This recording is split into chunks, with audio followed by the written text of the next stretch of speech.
Okay, how about now? Can you hear me? Moonchild, what's up? Can you hear me now?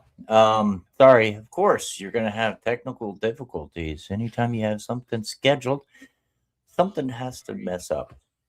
So, all right, we're 5 by 5. Welcome to Battlefield production. StreamYard was not working there for a second, so I apologize for that. Um, the video didn't want to play for me on my side, so Murphy's Law. If something's going to happen, it's going to happen. So, welcome back to another Battlefield production live, veteran voices. And today we have a very special guest, someone that I served with. This is Jenkins, and she was a chaplain assistant. And we're going to go ahead and bring her on. Hey, Jenkins, how are you? Hey, good. All right. Sorry about the technical difficulties, but Hey, it all that's, works out. yeah. That's what happens when you do show business, I guess. So, before we dive in, Jenkins, are there any topics you'd prefer to avoid today? No, it's okay. Okay. All right. So, what motivated you to join the military? Actually, I was adopted, and my biological father was in the army, and so I always wanted to do it for him. And then found out that my adopted family had generations as well. So it was kind of I killed two birds with one stone. So Mm-hmm. Okay. Cool. So, family basically kind of motivated you yeah. into joining. Okay. Um, Obviously, she served with me, so I don't really have to ask her this question. She was in the army. So, what MOS role did you serve in? And I did say it A earlier. I was a 56 Mike, which is a chaplain assistant. Um, it was good, but it was bad at the same time. So, Mm, it was a catch 22. It's one of those MOSs that my main goal was to supply religion needs and education on the different ones that were representative in the unit. And also, I was part of a team that did notifications when loved ones were deceased. And I did a lot of counseling and stuff like that. So everybody always thought my job was easy, but they didn't realize the hard part behind it. yeah, yeah. I was thinking about that before the interview started. I was like, us in the service that see a chaplain assistant, because what most people don't know is a chaplain is not supposed to carry a firearm. And the chaplain's assistant is kind of like the bodyguard to the chaplain, and that's all that we really see as the chaplain assistant is the one that carries the gun and you know um, make sure that the chaplain is safe, and if ever took fire, the chaplain assistant is the one that's supposed to fire back, not the chaplain. So that's the part that we always saw, but we didn't see the hard part, the emotional and the stressful part that you had to do. So Yeah. And yeah, then when you have a chaplain that you don't get along with, but you still have to protect them, you're like, maybe I'll just let a bullet hit today. I'm just joking. It's just like, obviously, with your spouses, when you have a spouse, you're like, just one day, I just want her to have a good smack, or I want him to have a good smack just so I can, be satisfied for just a minute. yeah. Don't say anything, chaos in the chat. I know you're watching, babe, but don't say nothing. Who? Because Brood for Chaos is actually my fiance. So Oh, okay. um, yeah, she's watching, and she's probably like, "Yep, there's some times that I wanted to just take that pillow and put it right over him when he's sleeping because he looks so peaceful." Yup. Yeah, got Moonchild to start laughing about that one.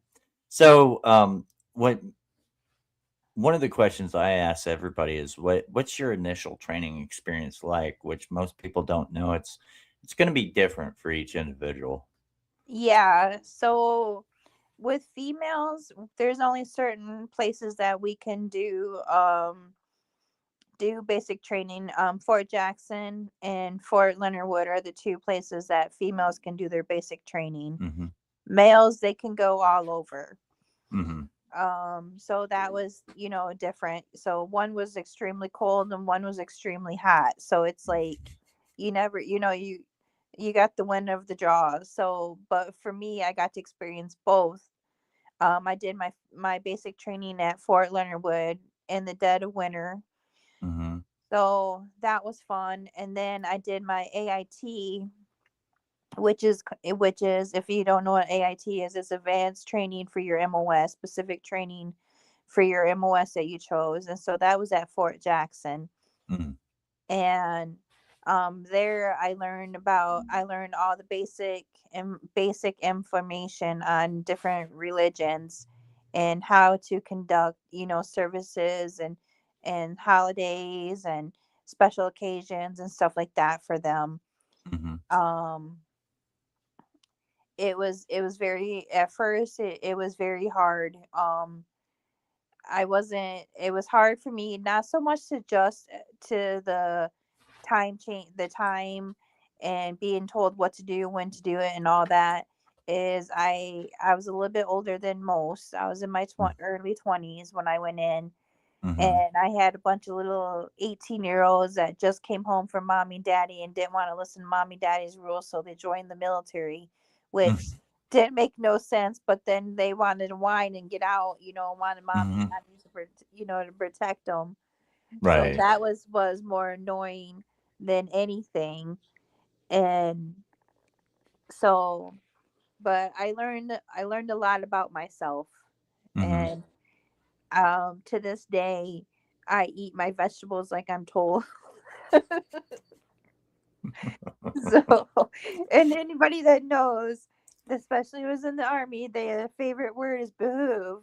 Mm-hmm. So we behoove you to do this, we behoove you to do that. And if you don't know what behoove means, it means we recommend you to do it, because if not, you're gonna pay the consequences. Yeah. So Mm-hmm. Yeah. So, you went to Jackson as well. So, are the rumors true about relaxing Jackson, or is that just something that everybody made up?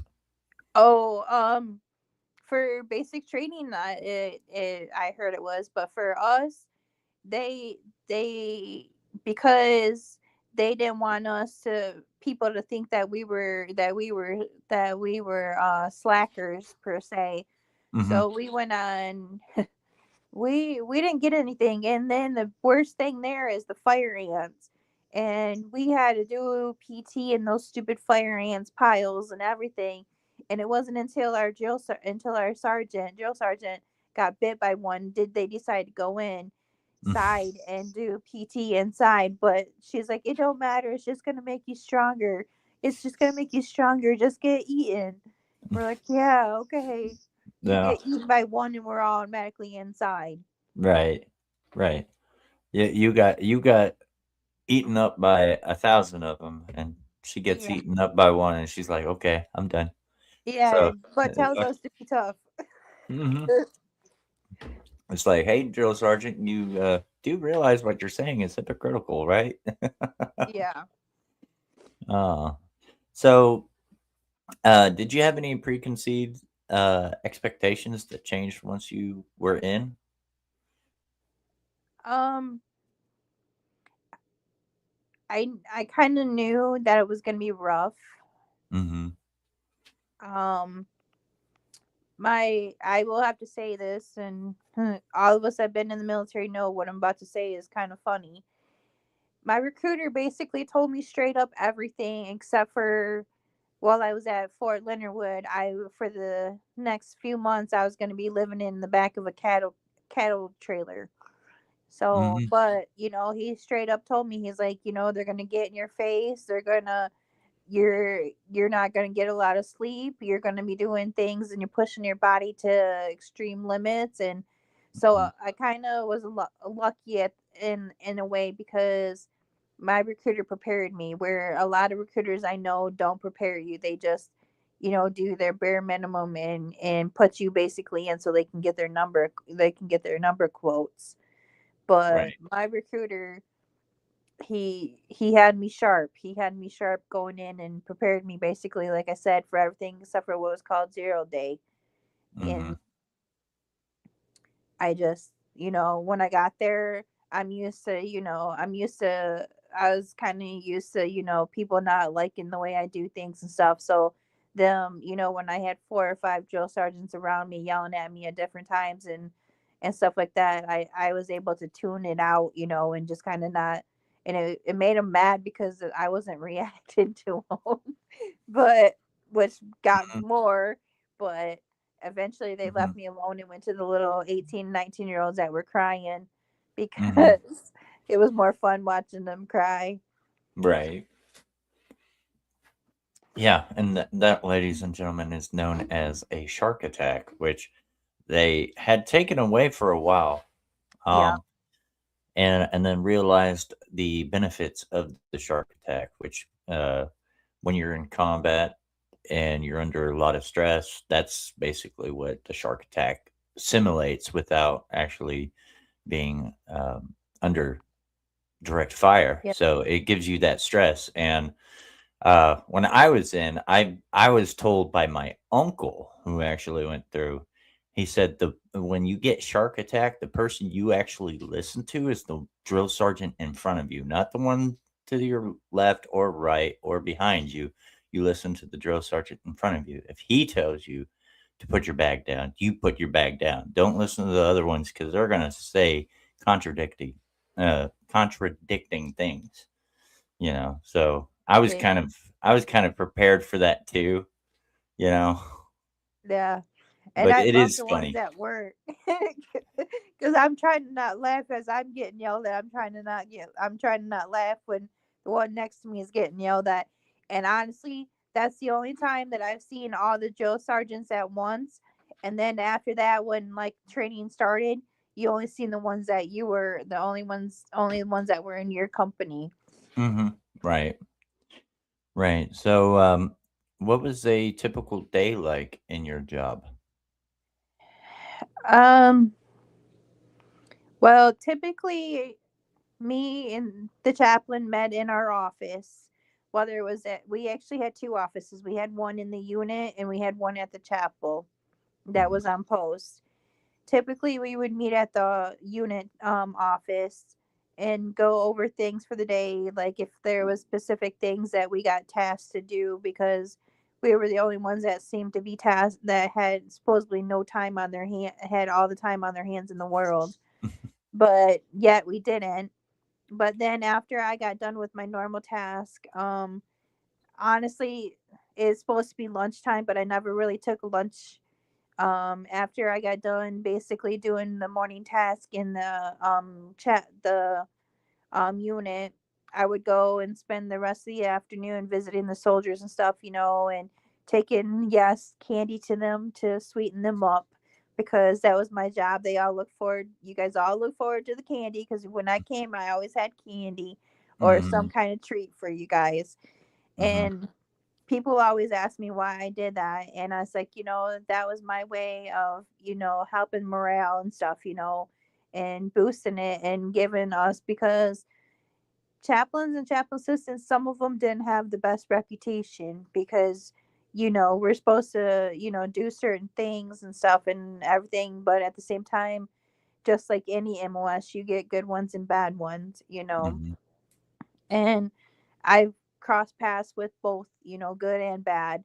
And Hmm. I've crossed paths with lazy ones too that didn't do what they're supposed to do. But basically, a chaplain and chaplain assistant, our biggest thing was to keep morale up. That was our biggest goal that we were Hmm. taught, was to keep morale up. And whether that was taking, like I said, some candy just to please, just to make you guys smile each time you see me, or to inform you if we're having like special occasions that you guys get to go to, like a dance or a trip or anything to help you guys boost your morale. That was our job. Hmm. Right. Yeah. So.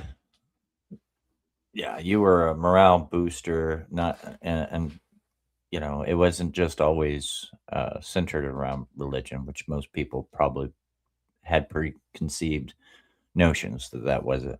That's Yeah. all you guys did was just religious stuff, but it was all about the morale too. Um, now you said earlier that you would notify and prepare for the fallen. Can you go into kind of like what you did? So with that, um, whew, um, basically when someone passes away, um, there's contacts, emergency contacts Hmm. that we fill out information for. And let's say the parents are divorced, which wasn't uncommon.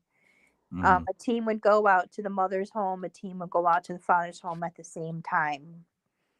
And the team usually consists of like four individuals. Um, a representative of the unit, a representative of the post, a chaplain assistant or a chaplain, um, and then also a representative of um, the military per se, just another person to fill in that spot. Hmm. We have a card on our. We have a card that we read to them to inform them, so that way everybody gets informed with the exact same thing. The only thing that changes is the soldier's name. Hmm. Um, the thing is when we deliver this news to them, we have to stand there with no emotion, no nothing. And I still remember my first one was a 18-year-old young kid, and his parents didn't want him to join, but he wanted to do it because he was having a lot of stuff, a lot of problems at home because they just recently got divorced and stuff like that. And the mother, as a female, is kind of hard because we do rely on a lot of our nurturing. We're nurturers. Hmm. So this mother, I'm telling her that her son, just got done with AIT and basic and got shipped over to Iraq and got killed. We're not allowed to tell him how or anything like that. That's later on in the process. And we're not supposed to veer off from what's on our card to say. And the mother just broke down and cried, and I broke command, and I just reached and gave her a hug, you Hmm. know and the officer that was with me was excuse my French, but was an asshole. Hmm. And uh I just wanted to smack him. He's like, I'm gonna get you in trouble later because I'm gonna write you up because you broke command. I'm like, it don't matter. Like I didn't care. Just like it was, So I sat there. I sat there with the mother until the sister came. So I didn't leave the mother alone because not only are we responsible for the soldier, we're responsible for the families as well. Hmm. And I didn't, she just received news that her son is dead, and not coming home. So I'm not going to leave somebody like that. We're not going to leave somebody like that. And so the sister came and she, and I know it's not funny, but it's funny because the sergeant, the officer I had an issue with, he said something to her and she just out of instinct turned around and punched him right in the nose. So I'm inside trying to not laugh, and I'm like, Hmm. ma'am, I was like, thank you, because I've been wanting to do that for the whole time. Hmm. So Yeah. I kind of got her a little smiling, and I walked him through the path, and each one's different because each it's the same, but each one receives the news differently. Hmm. And I did get in trouble for breaking character, but I didn't care because Right. I did it for a good thing. And Hmm. that's what I did. A lot of my trouble that I got into in the unit was because I stood up for what was right and what wasn't. And I understand we're trained to do certain things, but at the same time we're all human as well. Mm-hmm. Right, right. So, it must have taken a toll on you to kind of be like robotic, almost like a machine, especially if you per se knew who the fallen was, right? Yes, I had a few of them that I knew them personally, and those were hard. And then we had a onward joke when we were at Fort Hood. I did four of them while I was at Fort Hood, Mm-hmm. and they had during the memorial services that we were conducting, they had kids, Mm-hmm. and they found out that I worked really well with kids. So they had me working with the kids during the process, and Mm-hmm. then another team member working with the parent, with the loved ones. And my first kid I worked with, he was a 4 years old. The father was a volunteer firefighter, and he joined the military. This little 4 year old sitting on the altar playing with his fire trucks and tells me, I said, I asked him if he understood what was going on, and he said that he goes, I'll never. He goes, yes, I know what's going on. And I said, okay, can you tell me? Because I'm kind of confused because I wanted to see what was going on with Mm-hmm. him. He goes, my daddy's in heaven, and I was like, and I'm trying so hard not to cry. Mm-hmm. And I said, okay. I said, well, you're right. Your daddy's in heaven. And I was like, how do you feel about that? And he goes, I know my daddy did a good thing. And I said, okay. He goes, you know what? And I said, what? He goes, can I tell you a secret? Because mommy's not going to like me, but can I tell you a secret? And I said, yeah, buddy, it's be between us. He goes, I'm going to grow up and be just like my daddy because my daddy was a good hero.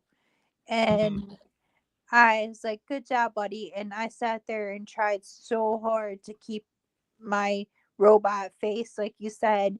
Mm-hmm. And when I got done, I ran right into the back into the office and just cried Mm-hmm. because, what are you supposed to do? You all have kids. What do you do if a Mm-hmm. your son came up and told you that?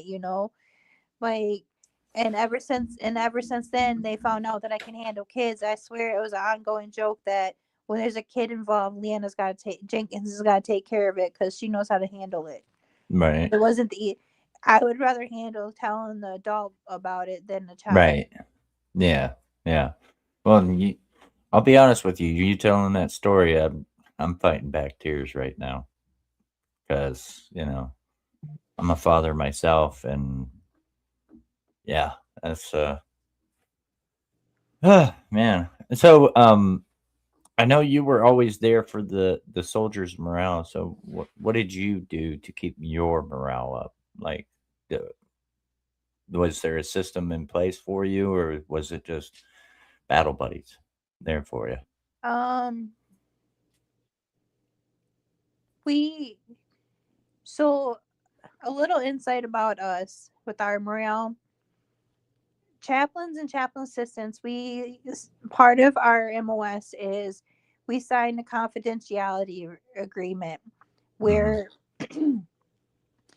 even me as a chaplain assistant, I couldn't tell the chaplain what was going on when I was counseling somebody Mm-hmm. unless it was harming themselves or someone else. Right. That's the only time I can break it. And I had to break it twice in my career. Mm-hmm. And but other than that, we what we would do is we would summarize. We'd be like, okay, chaplain, we met with private such and such. um we would give them an overall, basically what we can without going into detail. Be like, we met with private such and such for infidelity problems, Mm-hmm. you know and that's all we could say. We Right. didn't tell them, who was the one that did it or anything like Right. that, or the how was it going to go about or anything like that. And so we didn't. But then us chaplain assistants, like especially like at Ilsheim, we had a good reputation, a good structure, and a good bond with us. and um we would we would meet at the chapel, and we would play like games together, conduct, you know friendships and stuff together and stuff like that. And we would find ways. We played a lot of charades because Mhm. but we would do stuff to like, and then what we would do, that would be our way of doing our education, because you have to do certain MOS stuff, related Right. and stuff like that. And so we would do charades, but we would do it MOS related. So we would have to do certain things. That's how we did our training and stuff, because we had to find, because so much heaviness on us, and Mhm. responsibility on us, we had to find a way to have a little bit of fun too. Right. Yeah. Yeah, exactly. And I know you were we were just talking before we got on, and I apologize for throwing you under the bus with Thompson, It's okay. telling everybody that it was our chaplain assistant that led us to drink this big gold alcohol on a singles retreat, which you also helped organize, correct? Like the singles and the married couples retreats Correct. to get. Um, how did you go about doing all that? Because I mean, some of the So places you took people to were amazing. so basically, how we were able to conduct that is, each chapel was granted a certain amount of money. And Hmm. my head chaplain at our chapel at Ilsheim, when he received the money, instead of spending it on things that we didn't really need, he decided, he asked me and one of the other sergeants that was married, what would we spend the money on? And we were like, well, we would love to, do for soldiers. We would like to take the soldiers out and do something with the soldiers. Hmm. So he actually used the money that we were granted to put together the different places that we went to. We went to Paris, we went to Spain, we went to Italy, we went to France, we went to Amsterdam. We went One of the small cases, we went to see the camps. Hmm. The Hmm. You know which ones I'm talking about, the net the Yeah, the concentration camps. yeah. Mhm. And so that was my hardest one. I went to that one, and I ended up going to sitting on the bus because I couldn't take it anymore, because I started crying when I realized what was going on there and seen it face to Mhm. face. But it was definitely a good one, because we learned a lot too. It's very educational, but Mhm. it wasn't as fun as all the other ones. Um Right. but that's what we decided. We decided as a chapel that we were going to use the money that we were granted, instead of repairing the chapel and stuff like that. We were going to use it to boost morale in our post. Mhm. Yeah. Very good. Yeah, and the one I was on was pretty fun too. Where we went to Edelweiss, a skiing resort. That Yeah. was yeah, that was real good, and I had a lot of fun. But And that was actually the Edelweiss that we went to. That was just recently built for a structure, for a place for us for military. okay. Yep. Um, Did you see the castle while you were there? yeah, yeah, The one that is based off of the castle at Disney World. yeah, yep, Yep. yeah. That was pretty, wasn't it? Yeah, yeah, I was when I first saw it, I was like, "That looks awfully familiar." Like, I didn't know at all when it was when we were there, and I was like, "Were they gonna build a Disney World here or something?" And they just decided not to, because I know there's like a Disney World in Paris. I was like, "Does every country have a Disney World?" You No. know, but that was just my young dumb mind thinking, like, not thinking it was like historical, or Disney World was based off of the castle Yep. in Disney World. That's just a young dumb mind. you know. But yeah, it was a lot of fun, and um, it probably would have been a little bit more fun, me personally, if because we were there kind of towards the spring summer, um, and I think it would have been a little bit more fun if we went there in the winter and we had the ability to ski. Well, we did do a winter one, but we did it with the No. Ansbach. We did it with the Ansbach post. Oh, okay. And it was so funny. I'm not even gonna lie. That I think that was one of my favorite ones because half those people were from California and Florida that never see snow. And so to to watch them see snow and realize, because I got down and I was making a snow angel, they're like, "What are you doing? Aren't you freezing?" I was like, "Just get down here and try it." Right. And then we went on the hill to go to, because they wanted to try to learn how to ski and snowboard. And I've skied before, but I'm not a good skier. My whole family will tell you. And so I wanted to try snowboarding Hmm. because I'm a klutz. I'm a big klutz. And we got up to the top of this hill. There was a in the lodge at the top of the hill was like a nice little restaurant and stuff, for you to go and stuff. We were coming down, and it was so funny. All of us gave up like within the first like maybe 100 meters. We're like, how are we gonna get down? They're like, and they're screaming and stuff because they're like, I'm freezing, I'm cold. This, you didn't tell us, Jenkins, that this was like this. So all the way down, we were complaining. Finally, the ski patrols, the lodge patrols came and goes, "What's going on? You guys have to start. You have to ski. You have to ski. You have to snow." And we're like, "We can't. We don't know how. It's our first time." So some of us got brought down on the cart, on the little first aid gurney, because we couldn't do it anymore. Oh. Uh, Then at all the right. end, when we got to the end and we got done, we returned everything. And they're all like, I need a drink. This is not fun. You're not a good chaplain assistant. You tortured us. There you go. I had fun though. Yeah, surprising that Californians and Floridians don't know that snow is cold. Yeah, it was funny because they were in these nice little. They're all about looking good. They're not at all about, when you come from snow, you're like, yeah, you don't look good when you're in a bunch of snow. No, no, Those $50, $100 jackets don't do you any justice. right. Hey, Rabbit. Evening to you. You're cutting wood. All right. Cool. Um, what was one thing?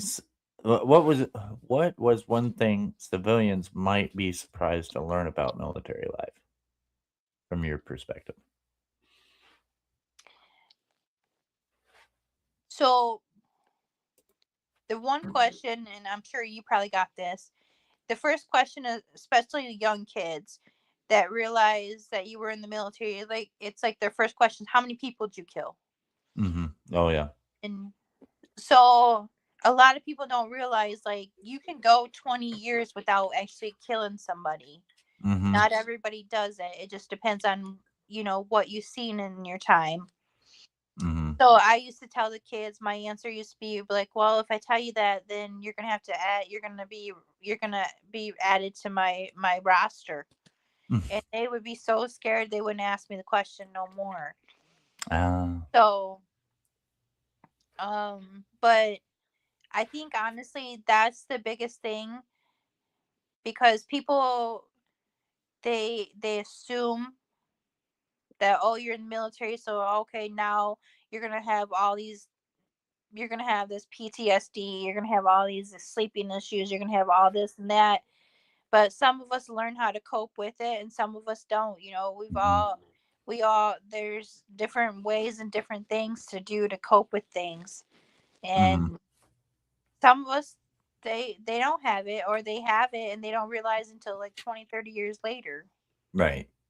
Yeah. Some of us learn to live with it, but some of us don't.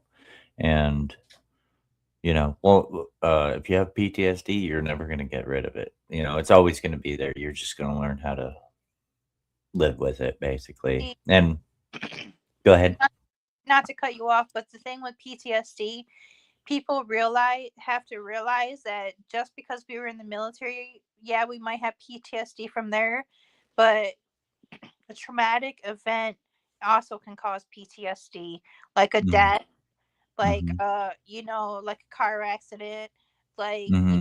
a drowning or anything like that Hmm. can cause it as well. So not just because we were in the military, oh, you assume that we have PTSD, and that's what a lot of people do. And Hmm. it's not just that. There's other factors as well that can cause PTSD.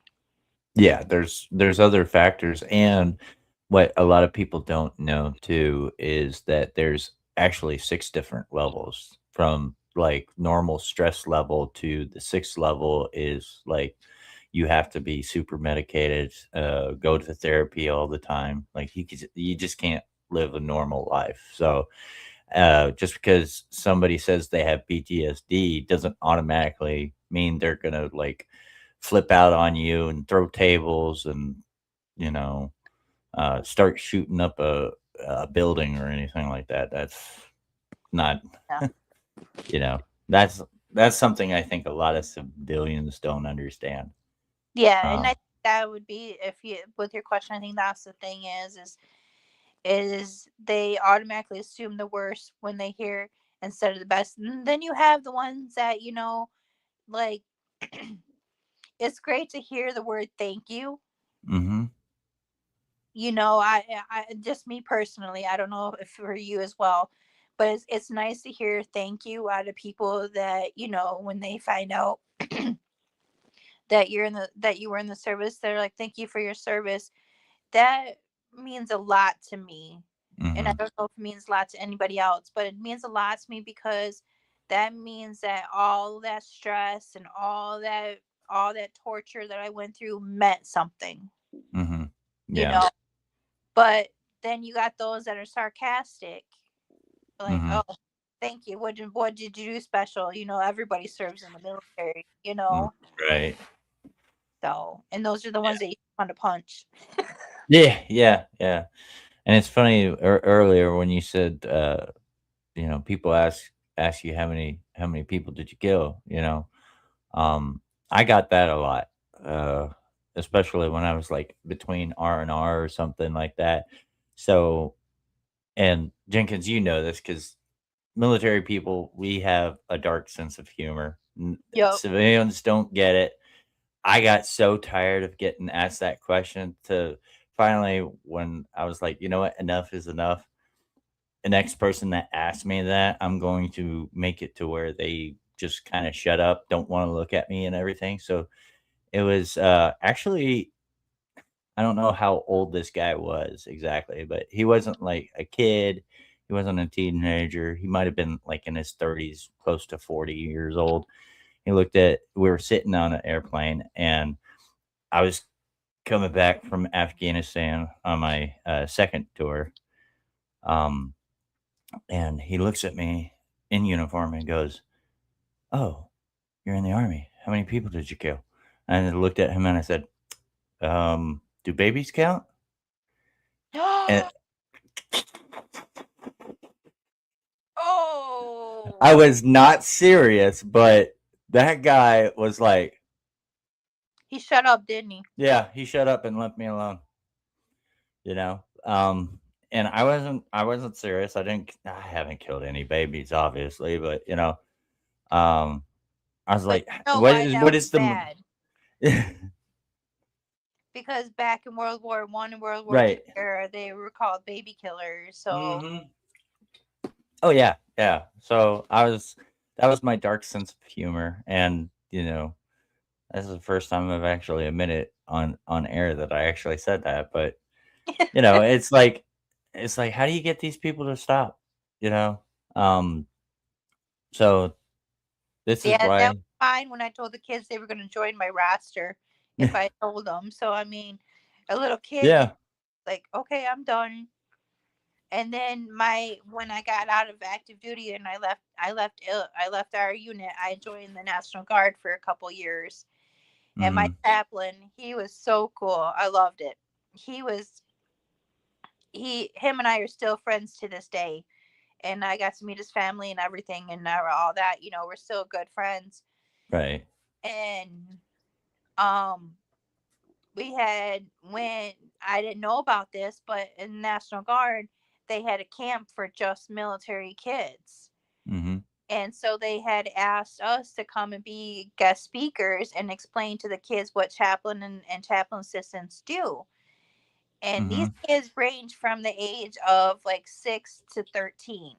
So, that's like a wide range of like different, perspective on things. Mm. So I'm Right. sitting and I had to come up with a creative way to explain, like kind of like I did today, what you asked me what is a daily, dose and all that. So I'm sitting here, and one of the things I did bring up was, that I have to carry a weapon and I have to protect both the chaplain and myself because they're not allowed to. So then, Mhm. of course, their question was, well, why aren't they allowed to? And so I had to explain to them that because of, the rules and the law, you had to you couldn't tell them all of the real reason. And Mhm. so then my chaplain, it was so funny. They're like, well, what do you do for the chaplain and this and that and all that? And I said, well, basically, let me explain it to you guys. I said, how many of you guys have babysitters at home? And so almost half of them raised their hand. I said, Mhm. how many of you feel like you want to beat up your babysitter sometimes? So of course, they raise their hand and stuff. I said, well, let me explain it this way. You see this guy over here? And I pointed to my chaplain. I'm like, they're like, yeah. I'm like, well, I'm his babysitter. I got to make sure he's protected and make sure he gets what he needs. And he just looked at me and gave me a weird look and like, I'm going to get you later, Jenkins. And I was like, yep, got you later, sir. And all of a sudden, everybody just bursted out into laughter. Right. And so when we got done, the kids got to ask questions and stuff, and they were like, so we were my chaplain and I were on our way back to our cars in Lansing, and we end up raining so bad we had to pull over, right? So we Mhm. we just pulled over into the nearest driveway, and he loved to drink sweet tea and eat pretzels, so we always joked around. And we're sitting there, and he's like, so you had to tell kids you're my babysitter, huh? And so we called his wife and told his wife, and she started laughing. We're all laughing. And all of a sudden, it cleared up. And this path that we went into was a freaking, we were like, okay, I was like, sir, you're never allowed to drive no more. We end up parking into a cemetery. I said, see, this is why your babysitter is supposed to drive and not you. Mm. I said, sir, if you want to kill me, just let me know and I'll go dig my own grave. And so Mhm. we all have, him and I joke about it all the time now. We still Right. joke about it. And this happened over 20 years ago. But yeah, we had some good times and some bad times. I had a chaplain that threw me under the bus so he can get promoted. Mhm. And that really hurt. But hey, Mhm. Right. it's okay. Yeah. And Corn Plum 80, right now we're doing an interview of a veteran and telling her story. Um you're more than welcome to come back on any other live stream and ask me that question. But for today, I'm not answering that question. But come on back, and I'll tell you if I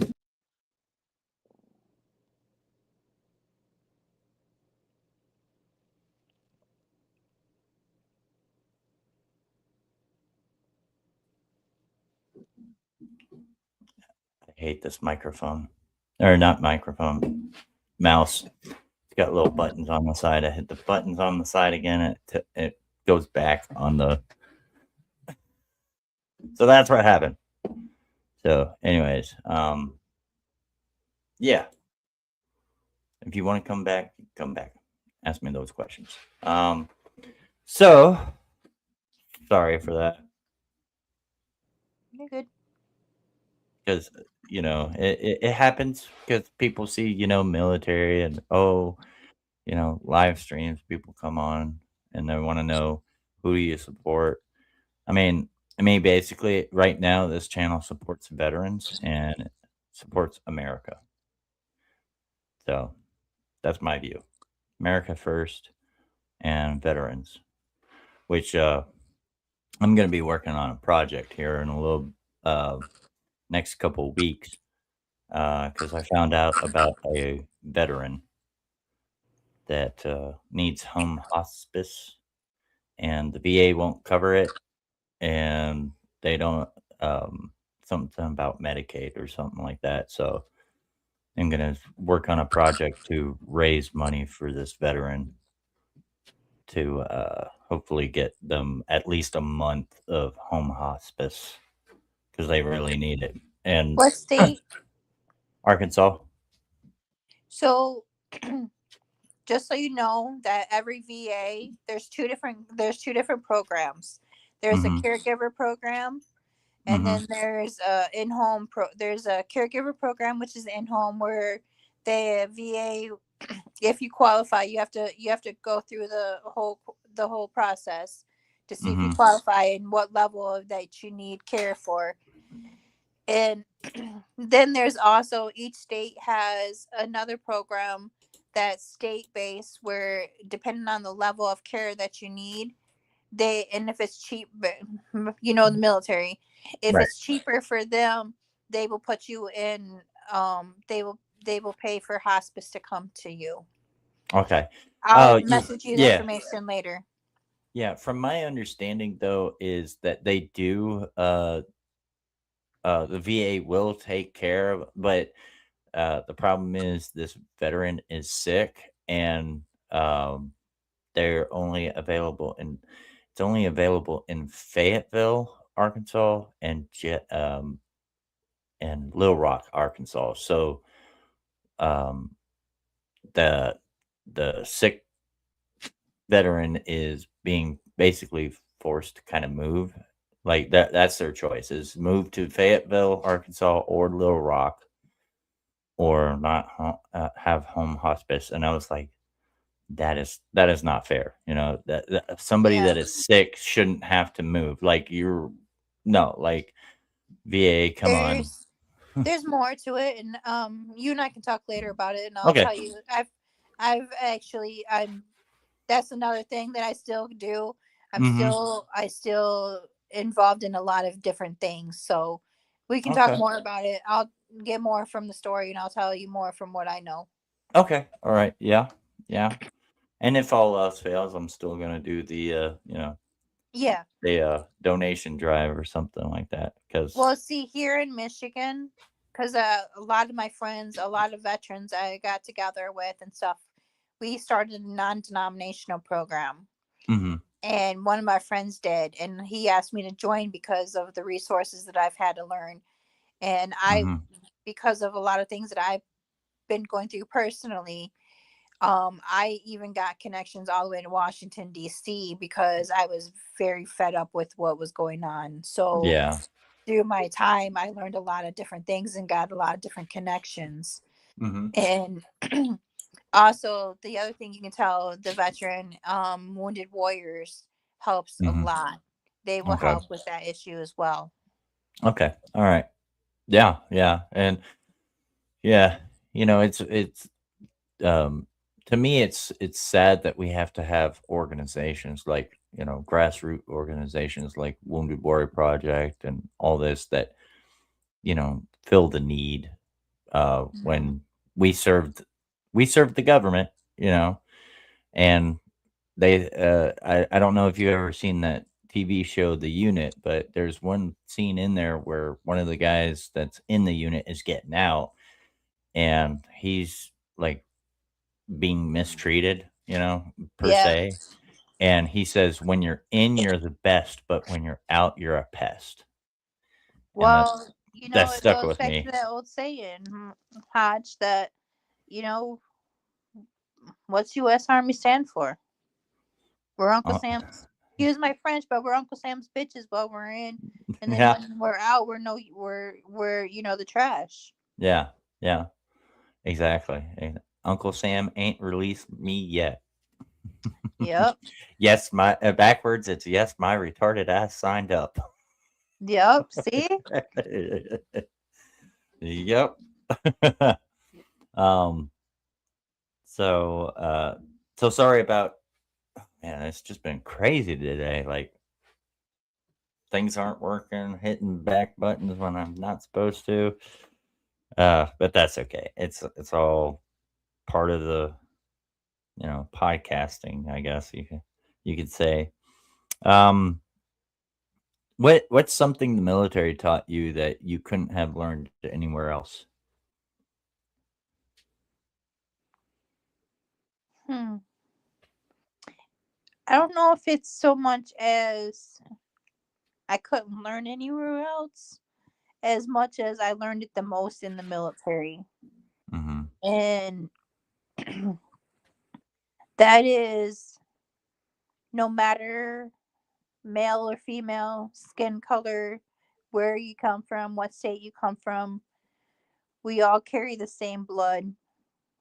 Mm-hmm. We all we all at one point have the same goal in life, which is make it through the journey, until we're not here no more. Mm-hmm. Um I learned to have patience with things a lot more. I learned a lot about patience when I was in the military than I Mm-hmm. did when I was a civilian. I carry it now because I learned a lot of it, because you have to have patience, because basically we're all thrown together in this one goal, you know, and all different ways of life and different things of steps of life, and we're all thrown into this big old pile, and we have to sort this pile out and make these goals happen. And not all of us were trained or taught or brought up the same way, so we have to Right. learn how to get through diversity. Mm-hmm. And I think that that's the one thing I learned from the military that I would not. Yes, you will learn some of it, in civilian world, but the military taught us how to do it, and we were forced to do it in a Right. structure setting that allowed us to be able to, like, in the civilian world. Yeah, you have to learn with it depending on your job or whatever, Mm-hmm. but in the military you're kind of tossed together and you're forced to do it, per se. Where in the Right. military, where in the civilian world, if you don't get along with somebody, you can always quit and find another job, per Mm-hmm. se, or you can avoid the people and go to another neighborhood, or Mm-hmm. stuff like that. Where in the military you can't do that. You have to face it. Right. Right. Exactly. You basically have to put up with it. You're like, Yep. um, and I remember a story. I don't know if you remember this or not, but um, Owens had a roommate. You know, when we were in Illesheim, just to paint the picture for everybody. Like when we say a roommate, we don't mean like sharing a same room. In Illesheim, the Stork Barracks, we actually had A separate bathroom in rooms. between us. Yeah, there was a bathroom between us. So, but we were called roommates, and Owen had Kirby as a roommate. And you're talking about Owen Jenkins. You remember Owen was Southern boy, you know, rebel flag. You know, Yep. Kirby was the exact opposite black man. I can't remember where he's from. And there was a situation that I remember where Kirby kind of took it up the chain because Owen had a rebel flag, and he didn't like it, you know. So he kind of told on him, and that upset Owen. And but basically, chain of command said, "Well, all you do is share a bathroom with him. If you don't like, at first they tried to have him take it down." and he fought it, and some Yeah. others in chain of command fought against it too.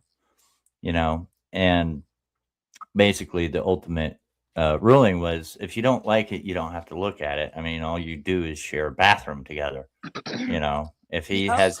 if he has his door open, don't look inside.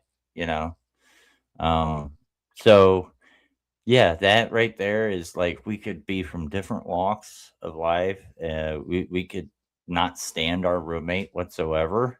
You know, we don't have to agree ideology with the ideology of somebody else or political stance or whatever. But you know, ultimately, it was like we would chant one team, one fight.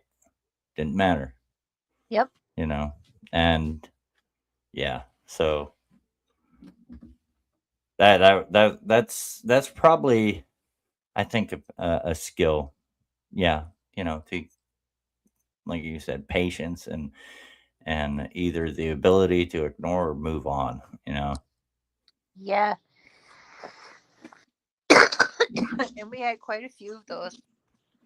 Mm-hmm.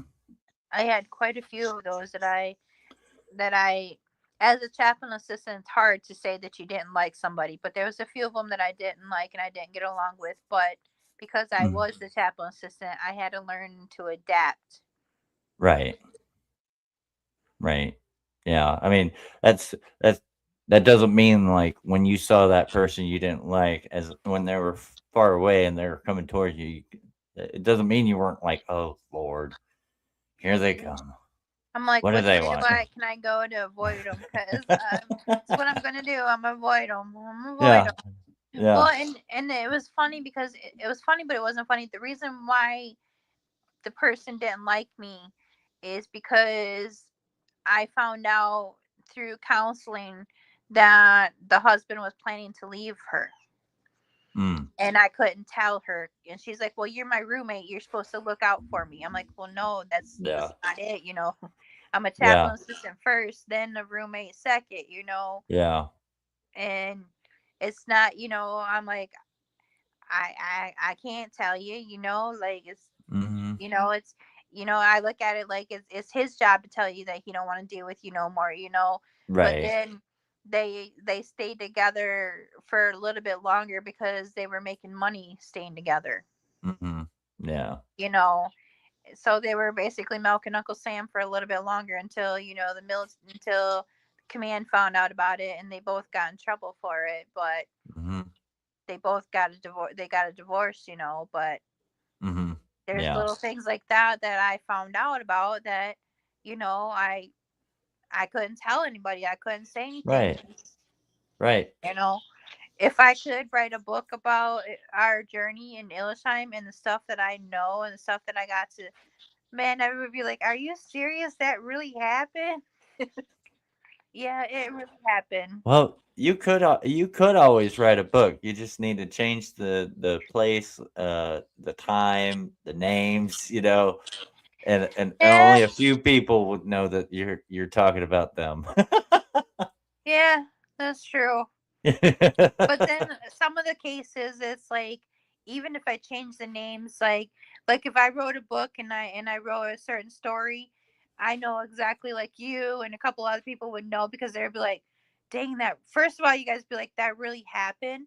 Yeah. Dang, Jenkins, and then secondly, you'd be like, "Yeah, I know. Yeah, I can believe it now because of that Yeah. person." So, Yeah, yeah, yeah, exactly, exactly. Little clues that we would pick up on. oh yeah. um so we know how you're serving sh- kind of shaped your view on, you know, I guess you could say discipline, you know, because of patience. But how did serving shape your view on discipline, teamwork, and or responsibility? Um,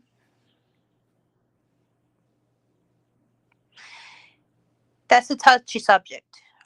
Mm. The reason is the person that was supposed to look out for me and help me was my enemy. Mm. And they looked out for themselves instead of looking out for me, but they Mhm. expect me to look out for them. Mhm. And so I had a rough time with that one. But when I did finally get it to where someone had treated me the way that I'm supposed to be treated and did for me what they were supposed to do, it was a better situation. Mhm. Right. So, Yeah. Yeah. So you your first shape on teamwork and probably leadership was probably negative correct. in the beginning. Okay. Yep, and it's unfortunate that sometimes we have that. Like I had I didn't have it that bad, but you know, and not in 2-6, but in a later unit because uh because I was considered the only pogue, you know. Well, I Mhm. wasn't the only pogue, but you know, when you get with like infantry or scouts or any, combat related unit, not saying that like 2-6 wasn't combat related, but like the only ones that We were really saw Apache. go, yeah, only ones that saw real combat were the Apache pilots, Yeah. um, or anybody that was dumb enough to volunteer for some other extra stuff. Uh, not not me, Mentioning names. not me. And other uh motor pool people like Amaya and several others. Yep. We were dumb enough to be like, "Hey, you know what? I want to go do some cool stuff." I probably shouldn't have done that. um, but yeah, I had a platoon sergeant, you know, that was supposed to be my leader, and he was kind of an enemy because um, even though as a E5 myself, he made my life a living hell with that unit, you know, Mhm. and yeah, so I feel you on that. It probably wasn't as bad with my situation as yours because, of course, I'm not going to compare, and be like, "Oh, Well, this isn't a no. competition." But I know who you're talking about, and yeah, yeah, Like we I won't. said, when I write the book, you know. Yeah, I already know who you're talking about, but yeah, I mean, uh, I had, God definitely gave me discernment during that time because I had a feeling he was two-faced, you know, like when he was out Yeah. and about, greeting soldiers and stuff. He was very nice to us, but you know, just something about him. I was like, there's something off about him. I don't think he's really like this, you know. Yeah. We'll talk more off record. Right. Yeah. Yeah, exactly. Exactly. But yeah, Yeah. I mean, I'm not talking about this individual, but you know, um, he is, I guess you could say, in a better place. Yeah, he's Yeah. resting in peace now. And everybody else had great things to say. Yeah. And like I said, as a person, it wasn't bad. It's just other things. Hmm. I got to see the other side of things. We always had that military perspective person that we Hmm. had to do, and then we had our personal lives. And Right. the two never coincide. Just like we said earlier. As a chaplain assistant, you would think a person that supplies religion needs and stuff like that shouldn't go out and have a drink or two once in a while. But you know what? I was young. I Hmm. was a single soldier. Hmm. I'm gonna have fun as well, but I'm not gonna Right. go out, and be like half you males that, well, not you, but some of certain males Oh, in our it probably unit. was me too. So no, but certain males in our unit were passing females from the bars around each weekend, Oh. and so it's like we called them the barracks rats, Oh, because yeah. Yeah. you know what I'm talking about. Yeah, And as yeah. a No, I chaplain was I was assistant, not that one. Oh, no. exactly. That's why I said you weren't that one. No. And, but it's just like we had stuff like that going around and Mhm. going on, and then everybody would get mad that they did something stupid and come knocking on my door at 2 or 3 o'clock in the morning because they're drunk and be like, "I'm so sorry, I did something wrong," and I'm like, "Just let me sleep. Just let me Yeah. sleep." Right? Yeah. Yeah. So, And that's the other thing people didn't realize. Just because, you know, most of you guys like motor pool, you were like what, 9 to 5 or whatever, or 7 to 5 or 8 to 5, mhm. whatever. But as chaplain assistants and chaplains, we were on 24/7. We didn't Right. get time off, even though we technically weren't in the office. We were still in the office because we had to carry what was called our support phones around, and we had Mhm. to have those on all the time, and we had to answer them whenever they rang. Right. So a lot of times they would ring when everybody was drunk and stuff, and realization hit them, for some whatever reason. And we also had to take care of the spouses, like I had said Hey, Sherry. earlier. So Yeah. we Sorry, I was never got a saying hi break. to Sherry So in the comments. Sherry, this is Jenkins. She was the chaplain assistant that served with me. And we're interviewing her, so say hi. hi. I was telling Sherry to say hi, like not you, but you could say hi anyways. Um, so what leadership qualities did you admire most in others?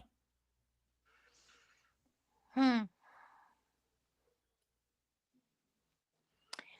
I'd have to say that in some leadership, honesty Mm-hmm. and compassion Mm-hmm. we're seen in a lot some of the leaders that you would not expect it to be in. Right. Oh yeah. Yeah. Yeah. Yeah. I know there was some captains that weren't really in leadership positions, but I grew to admire them.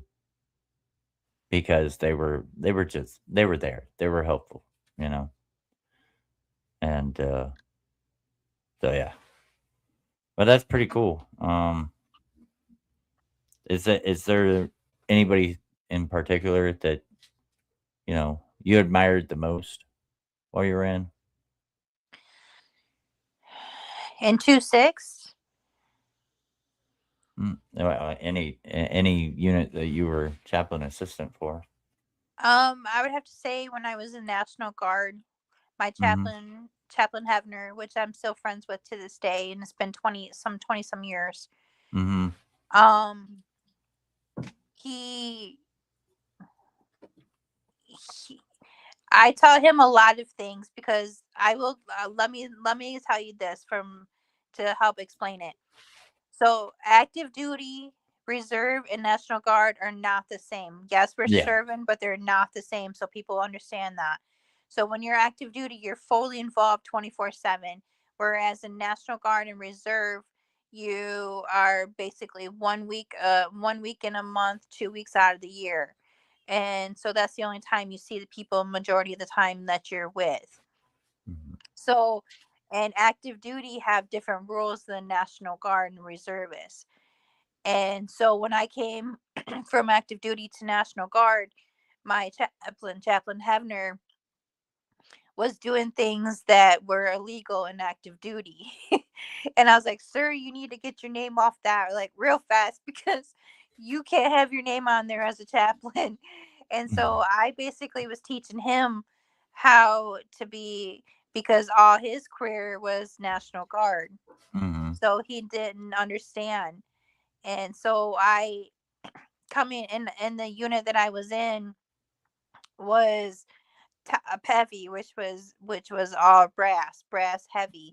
They were Mm-hmm. all. My commander in the National Guard was a 4-star general.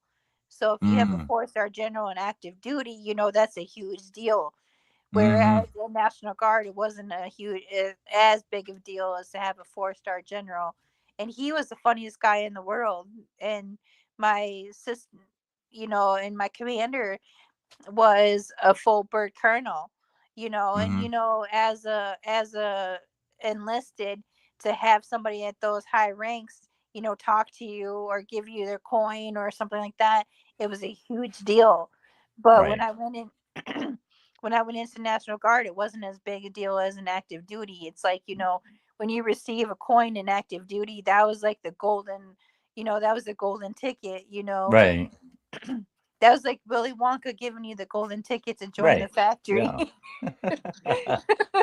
I got a golden ticket. Yeah. So, but yeah, my chaplain in the national, and when I was in the National Guard, my National Mm-hmm. Guard unit helped me Mm-hmm. realize a lot of things. And he's actually, when I was really sick, he actually came. Him and his wife came and visit me when I was in the hospital and stuff like that. And they came. I had lost a really close friend Mm-hmm. on the civilian side, and they willingly came and on their own personal time came and went to the funeral with me and stuff like that. And how many people can you say in the unit, would do something like that with you? You know what I'm saying? Right. Right. So Yeah. So that would be the one that you admired the most. yeah. That is pretty cool. Um, Chat has a question. Sherry from the chat has, would you both serve again? Yes. Yes. Yes, I would. No question. Like, I, especially when I am doing my deliveries to, and I go past, like, you know Fort Sill and stuff like that, when I was doing over the road or going back through, like, Fort Bragg, North Carolina, going close to it, like, not in it, but I would see the motor pool and everything. I would see the barracks while I'm driving by, and I'm like, oh, you know, like, I hated it, but I miss it, kind of thing. Yeah. You It's one know? of those catch-22 things. Yeah, yeah, for sure. So, The flip side of that question is yes, I'd go and do it again, but if I knew now what I should have known then and got a chance to redo it, there's a couple things I would redo hmm, if I could. But at that same time, it goes back to earlier when I said, we're all like come from different parts of life and thrown in, into the motor right, pool. Yeah, right, into the yeah, motor pool and have to cipher. So yeah, yeah, exactly. So we talked a little bit about morale. So I'm gonna uh, skip that one because we talked about that a little bit. Um, and we did talk a little bit about the toughest part of service, but in your eyes, what was the toughest part of service? Was it physical, mental, or emotional, for or was it me, all? for me, it was a little bit of all, but Mm-hmm. the hardest part was the emotional part where I Mm-hmm. had where I was forced to turn off certain emotions that were naturally given to me. Mm-hmm. Right. Right. Yeah. I could see it being very emotional.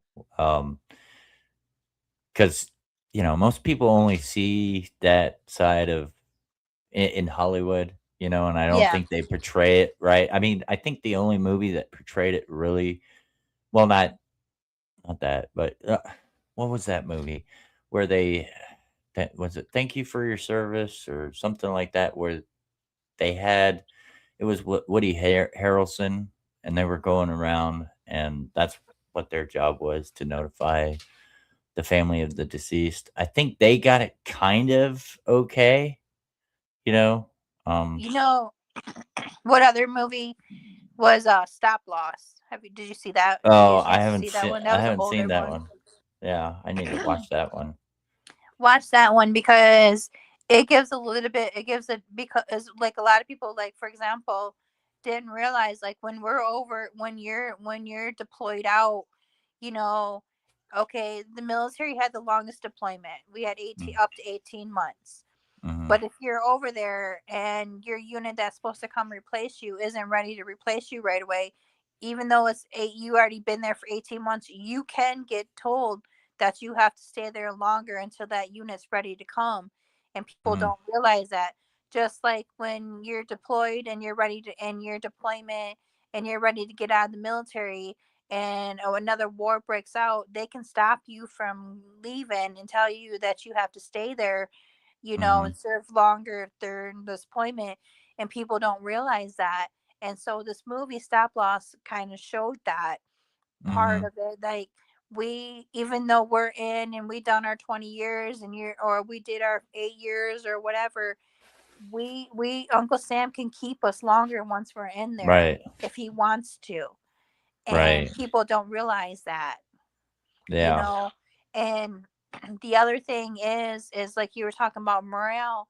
The biggest morale for us soldiers was our family and friends that were supporting us, Mhm. sending us, the letters or care packages or the phone calls or things Mhm. like that. Those things like that helped us more than you would never know, and you can Right. probably justify to that as well. Right. Yeah. And speaking of that, like, ladies, if you're a dependent and your husband goes overseas, be faithful to him. You know, Yeah. don't be while he's on deployment. Don't be a coward and leave him and decide to leave him. You know, I understand like uh women tend to be, and I'm not saying it's just women. Like And men. men could do it too.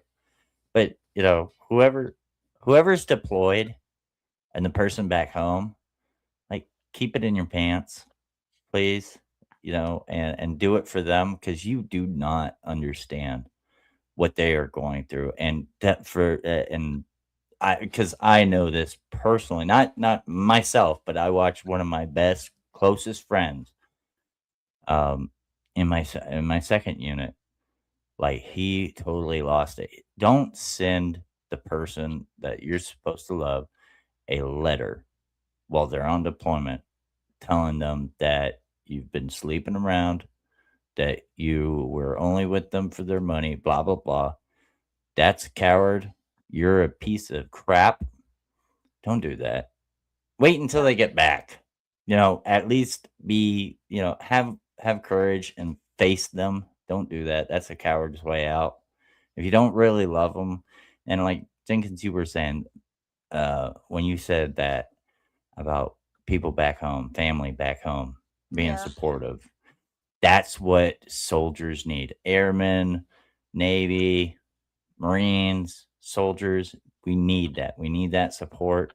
And don't bring the don't bring the problems from home to the combat zone because that's the worst nightmare. That's a tornado meeting a volcano meeting a hurricane.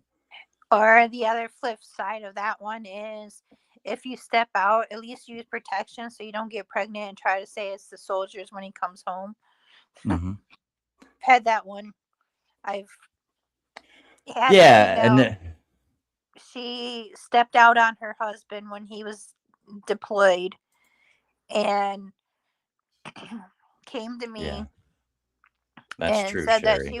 she was pregnant and asked me to go with her for abortion because she can't her husband can't find out about it.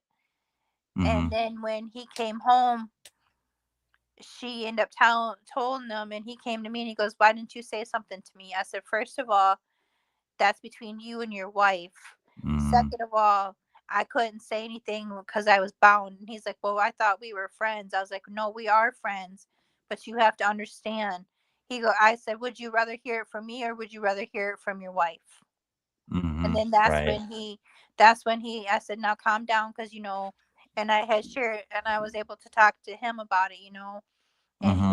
he, and they end up getting a divorce and stuff. But um I told him, I said, you got to understand. I'm like, and I put it in perspective to him, like, I'm doing my MOS, I'm doing my job just like you do your job, and he found out that was not the first time she cheated on him, and stuff Mm-hmm. like that. Kind of same scenario what you're saying earlier, she found the money was good, and found out Mm-hmm. the benefits that you had, and the benefits outweighed, what her life was before him. So Right. Yeah. That's true. Oh my gosh. So basically, we are getting firsthand knowledge that Chaplin's assistants are they're friends to everyone, but that because of that friendship, and that agreement that they're not allowed to disclose anything, they become everybody's enemy because why didn't you tell me? You know. yeah, So if you don't want to be frenemies with anybody, don't become a chaplain assistant. exactly. We're like the ones that you love and the ones that you hate at the same time. Right. Yeah, I mean, I had no problem with you. I was just stupid, so You were young and dumb. yeah, I was definitely young and dumb. And I think there was a lot of other people in 2-6 that were that way too. Young and some of them were I old and dumb old too. and Yeah, I was gonna say That's old worse when dumb you're too. old and dumb. I think we had a lot of dummies in 2-6. Yeah, we did. I think 2-6 was basically an experiment. Yeah, like earlier when I was saying we all got thrown in together, Yeah. and I think that was what 2-6 was, and I think that's where I learned a lot. Why I learned a lot of Hmm. patience and a lot about myself personally when I was in that unit, and Right. what people, because people like you just said, people seem like, oh, a chaplain assistant does this, the chaplain assistant's got the easiest MOS and blah. Hmm. But the thing is on the outside we look like we got the easiest, because you don't know everything Right. that we do. And in this podcast, you're learning a little bit more about the inside of things that we do. And if you can handle it, then I would, like I said to one in the chat, what of uh, Sergeant Banks. Hmm. Thought that, yeah, he thought everything was easy, and finally I was like, what, here, take care of it, And Yeah. Sergeant Singletary, he was another one that wanted to push my buttons, and I was like, Right. here, do it. Here, this is what you gotta do. You gotta get your soldier home. You gotta get the paperwork done. And here you Hmm. go. And then an hour later, they come. Both of them were like, here, I can't do this. It's like, I thought my MOS is easy. My job's easy. Yeah. Oh man, Sergeant Banks, man, I could do without hearing that woman's voice. Yeah, but the sad thing is, implanted in your head. Jenkins, get over here, Jenkins! Yeah. Jenkins, get over here! That is exactly her voice, guys. That's what it sounded like. Like, oh my god. And then hearing that at 6 o'clock in the morning, it's like, and then if you have a hangover, it's worse, because you're like, I just got in from drinking an hour ago, and I have to hear you. No. Oh, Oh man, Moonchild takes that's hilarious. I kid you not. Jenkins can verify Moonchild. That is her voice. that is, That is her voice. unfortunately, that is. I got like I do voices, okay? I do voices and I heard her voice so much that I would pull pranks on Owen. I'd be like, Owen, I need you. and he would think it was Sergeant Banks calling him. Remember when you had to wake up Owen that one time because he was almost late and you did Sergeant Banks' voice and he jumped up so fast? I was laughing so hard when you guys told us. I was like, oh my gosh, I can so see it too. That'd be like a nightmare. I'd be jumping up from a nightmare too. Oh man, Oh, remember what was his uh the captain, not Captain Sung, but Captain Perry. Captain Perry. Yeah, he's on my friends list. When we were out in the field and he's funny. But Oh when we yeah, were out in the field and then the Dallas cheerleaders came to visit, yeah, he was single at the time and he's like, "Oh, I'll show them around. I'll show them around." yeah. He kept it. Oh my gosh. All of us in Oh. S1 had so much fun with Captain Perry making fun of him and Captain Song when we were out in Hmm. the field. And you know how we always had the challenge and password to get in and Yeah. out.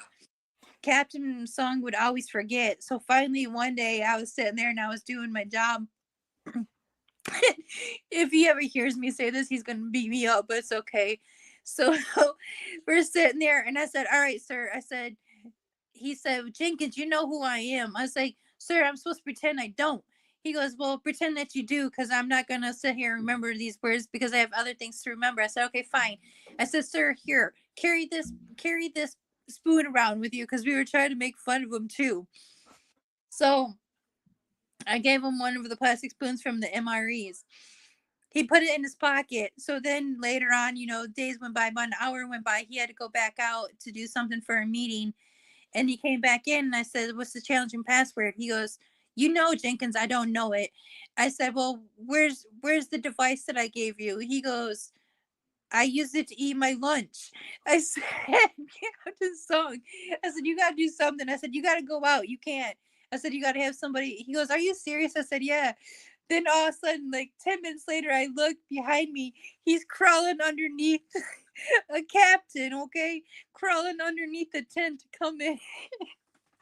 I Oh, was like, me and Sergeant Colbert were sitting there laughing our butts off. I was like, oh my God. He's like, "You wouldn't let me in." And I yeah, was like, oh my God, sir. yeah. It's my job.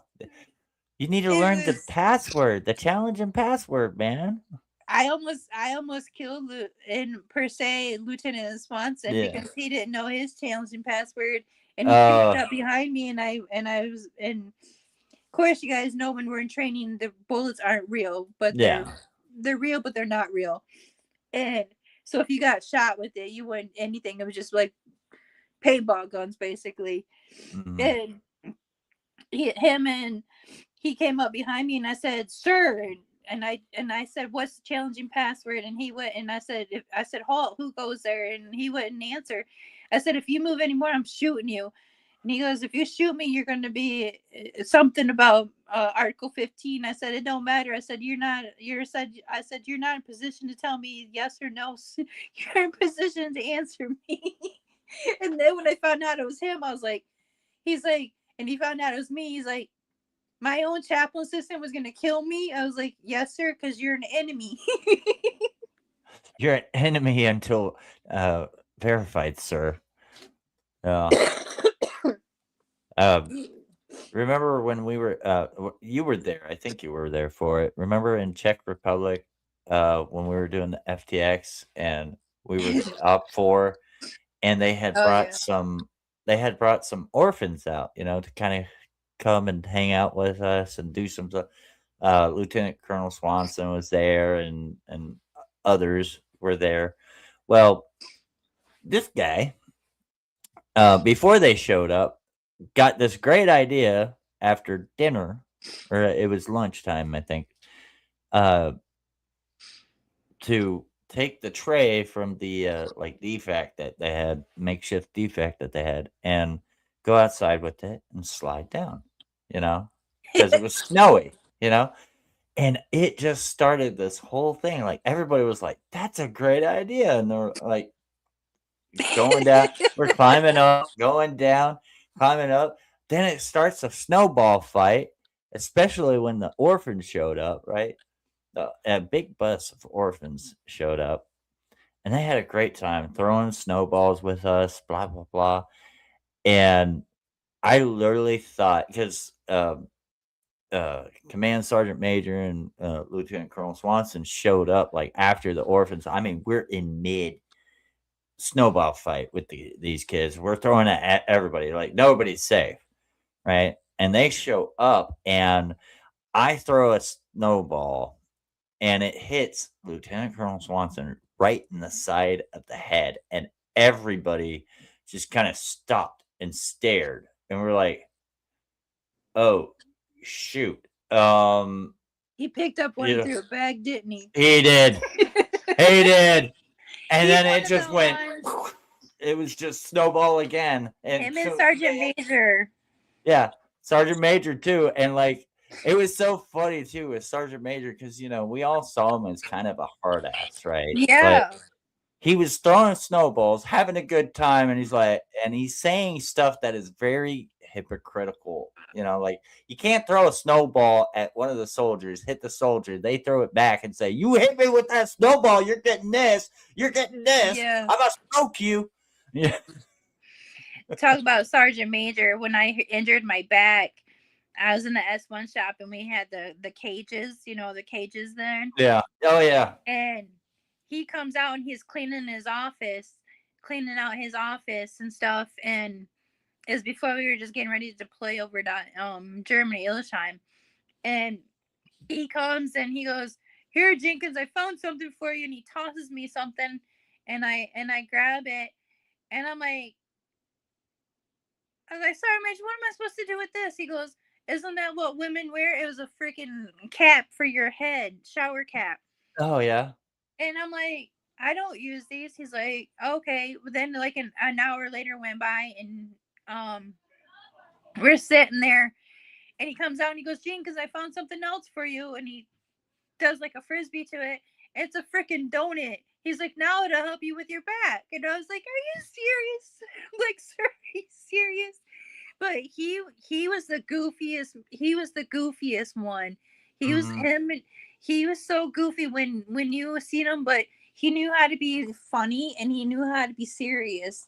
And he's right, one of the ones I was talking about earlier about you would never think that they were who they were, but when they right, got to show their true colors, oh man, yeah, he was funny as crap. oh yeah, yeah.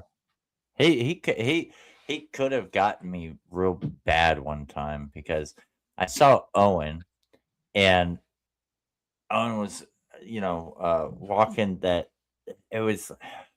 You remember how it looked? It was in Illesheim where that we had all the S1s and everything. Yeah.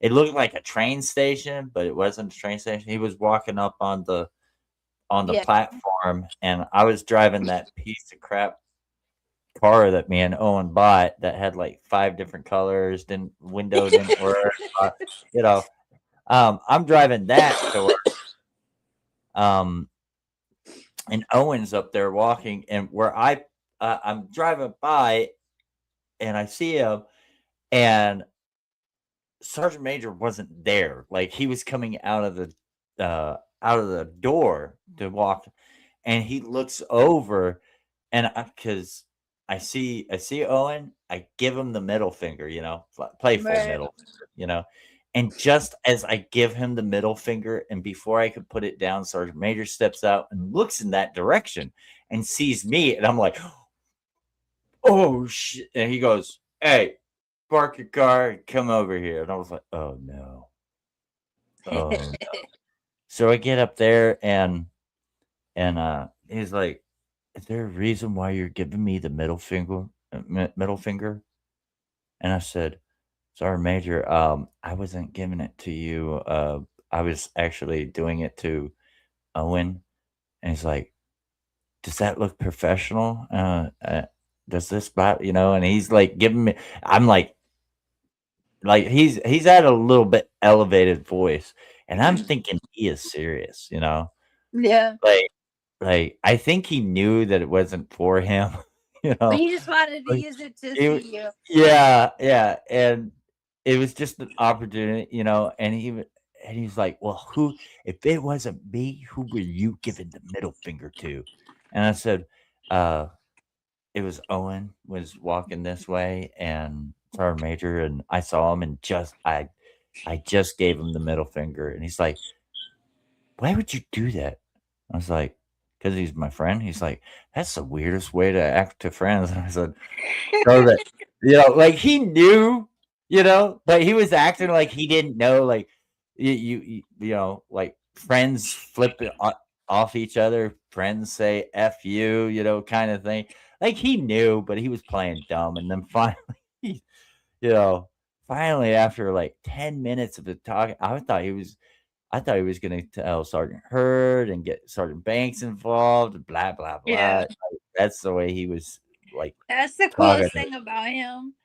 And First Sergeant Marlowe was the same way, Yeah, yeah. Like First Sergeant Marlowe and I, man, he's like, Jenkins, you're supposed to be my chaplain assistant. You're supposed to be my helper, not the problem. I said, well, Sergeant, I said, First Sergeant, I said, it's not my problem. I said, it's their problem. They're not listening to me. He goes, so you think because how do you say it? Said something about how I supply the religion, so I'm God or something. And I You're said, God.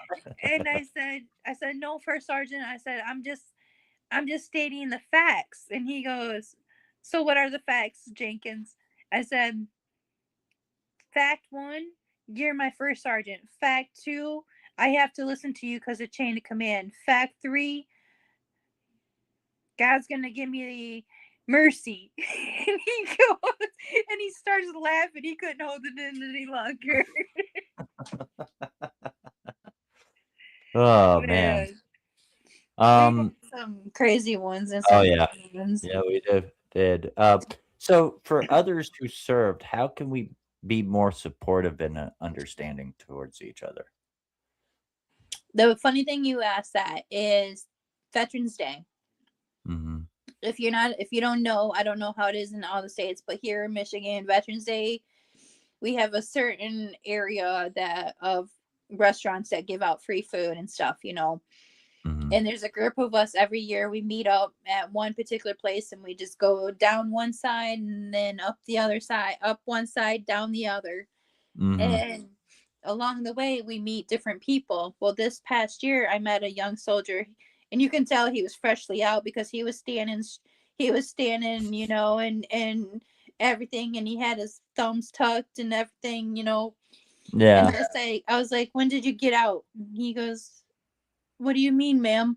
I said, oh man, this is gonna be fun. And I was like, first of all, I want to say thank you for your service. Second of all, I said, can you answer my first question? When did you get out? Just last week. I was like, okay. And he goes, is there any advice? I said, I'm gonna tell you one thing. You see all these other people that are here around you? And he said, yes, ma'am. I said, if you ever get a chance, ask them about their time because that's Mhm, how you're going to learn. mhm, Because it's our job as veterans to pass down our things to those that are behind us. mm, Because if it wasn't for us, you wouldn't be there, and if it wasn't for you, you wouldn't be able to be there for the next generation and the mhm, generation after that. So my word of advice is, listen to veterans, and like that's why I'm like happy to be part of, this that you're doing, the veterans voice and stuff like that, different people, different things, mhm, because not only does it help us as veterans, but it also helps other people understand different things and different points of views that we're all, even though we all experienced the same, like you and I were in 2-6 together, and mhm. we were there for the same length of time or whatever, but we had different experiences during that time, some Right, similar and some different, right. and that's how it is in life, even though we both went through the military, you as a male, me as a female, like I dealt with things that you didn't deal with as a male because everybody assumes the military is supposed to be for males and not females. Mm, And then some of us, we were us females were actually stronger than some of the males, and Mhm. some of the males were obviously stronger than us females, but Right. we all had different, we all experienced things differently. Mhm. Right. And Exactly. that's the same thing in life. I would pass on what I learned to the next generation, and then the generation after that passes what they learn to the next. That's how we learn, and that's how we grow. Mhm. Right. Right. Yep. And we all, like you said earlier, come from different walks of life. Not everybody, um, has the same political views. No, not everybody has the same, Upbringing. upbringing. Like, and that's one of the reasons why I wanted to do veteran voices. Because and like I told one of the wives that I'm going to be interviewing, because I thought about bringing wives in to, wives, girlfriends, stuff like that. Like, what is it like to live with a veteran? Like, not all veterans have PTSD, but Yep. get different perspectives out there, because these stories will help, heal us, will help the future generation understand, like, there's little tidbits that us veterans can share with those that are getting ready to get in, like my buddy Jaron Pryor, who's serving now. I told him, dude, what you need to do is you need to have an inspection uniform and Hmm. uh A daily one. a daily uniform. Like, you need to, when you get your TA-50, go out to the surplus stores and get TA-50, and you put the TA-50 that you got issued in a box, never touch it. The Yep. other one that you get from a surplus store, you take that to the field, because if you lose it, oh well, Yeah, but go back to remember the how many surplus. times, especially you and Owen, try to steal everybody else's just to get us in trouble? I didn't. It wasn't because I was trying to get you guys in trouble. It's because Yes, it was. I lost my canteen, so I stole somebody else's canteen. You You're trying know, to get us in trouble. well, you're not wrong, but you're not right. That wasn't the whole goal. Was to get everybody in trouble. It was to keep me out of trouble, and because I lost something, So and we that's were a having good a thing to TA pass 50 on. inspection. Don't do what Owen and Hodges did, people. If you're No. listening, don't do what they did and steal other people's, because then, But you guys, the thing is you guys were friends with the supply, so you guys could get it yourselves without getting everybody I in know. trouble. I know. I know. Owen was supply, and I'm Yeah, like, that's why I said you yeah, use supply. yeah. So he could have gotten it for us easy. I was NBC, so, but I was friends with Supply, because the Supply and NBC go together hand in hand. Um, but Cologne, man, he was yeah, funny. yeah, Cologne and his anime and all that. Like, Yeah, he was so obsessed with Japanese culture. It wasn't funny. It he wasn't was funny. He funny was, as can be, though. yeah, yeah, He's one he that I hung was. out with a lot too. He was my roommate. He was my roommate when we were at Fort Hood, and like, he acted like, as his roommate, I owed him to let him borrow my car. So one day I was just like tired. I don't know. Um, I think I think we were doing inspections or something like that, and Owen and Cologne and Sergeant Hurd were doing something else. So they put me to pull out all the inventory in the ISU 90s, lay it out, blah blah blah. So I was tired when I got back, and he comes in and he's like, "Can I borrow your car?" And I told him, "No, dude, no." Or first he asked me if I could drive him somewhere, and I said, "No, I'm just tired." And he's like, "Can I borrow your car?" And I was like, "I would let you, but um, you're not on my insurance and all that, and I just don't feel comfortable."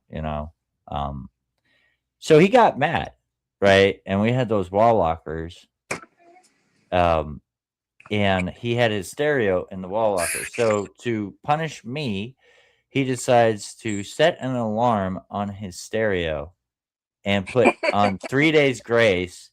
and let it, like an alarm for like 30 minutes or something like that. Turn the stereo all the way up, and when the alarm went off, like, I get up and I'm like, "What the heck?" I'm like, "Come on, turn that d—" And I look and he's not even there. He finally got a ride to go wherever he was going, but he was gonna teach me a lesson. And but he locked his wall locker so I couldn't get into it, right? And I'm Yeah. like freaking out because I'm tired and everything. And then I realized, I was like, "Oh yeah, that's right. I can unplug his stuff." So I ended up unplugging it. But and then he comes back and I'm just swearing him up and down. And he's like, "Well, you should have let me borrow your car." And I was like, "I don't owe you my car. It's my car." And he's like, "But I'm your roommate." And I was like, "Doesn't matter. You're not my wife." You know? Yeah. That was the funny thing about us is we all had funny ways to play pranks and stuff on Oh each other. yeah. Yeah. I think that's what made our time there go by fast. Oh yeah. Yeah. Like man, like I sometimes I think talking to you, I even got like some of the dates like mixed up because we were in Afghanistan in 2004, right? And came back in 2005. Yeah. I think there was one time I was like, I said to you, I was like, "Yeah, remember in 2003 and 2004?" You're like, "No, it was 2004 to two." I was like, "What the heck?" You know? Yeah. Because it was almost like I know we got to Fort Hood. I got to Fort Hood in 2003, and then it was like, when exactly did we get to Illesheim, Germany? I know it was like so quick of training, and then as soon as we got to Illesheim, it was like it felt like we were only there for like a couple months, and then we had to deploy. You know? Yeah. Well, we were supposed to originally. What happened was, is we were supposed to only be at Fort Hood for a certain amount of training to get us ready for Illesheim, and Mm-hmm. get us set. But because the people, kind of like I said earlier, the people that we were supposed to replace in Illesheim was taking a little bit longer, so it backed us up. Yeah. So, Oh, okay. Yeah. So, we're getting closer to the end. What advice would you give a service member preparing to ETS or retire? let's see. I would honestly say make sure you have a strong support system, Mm-hmm.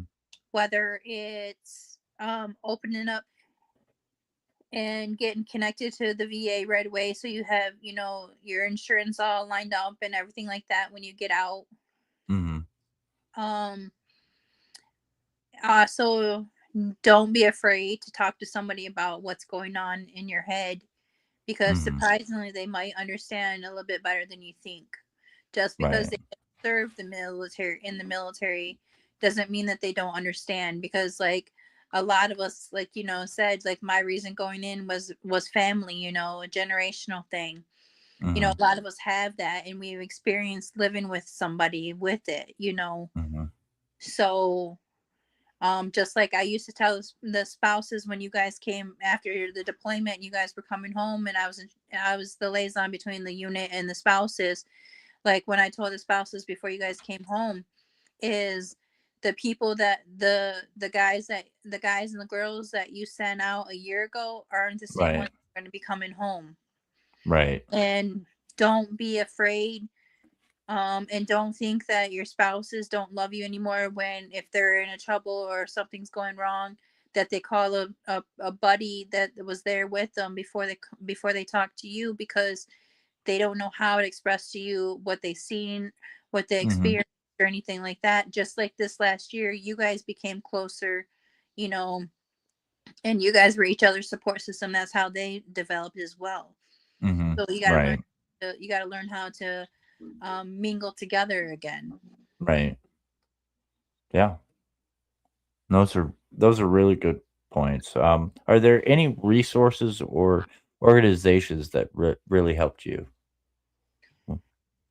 Um, surprisingly in the VA. Mm-hmm.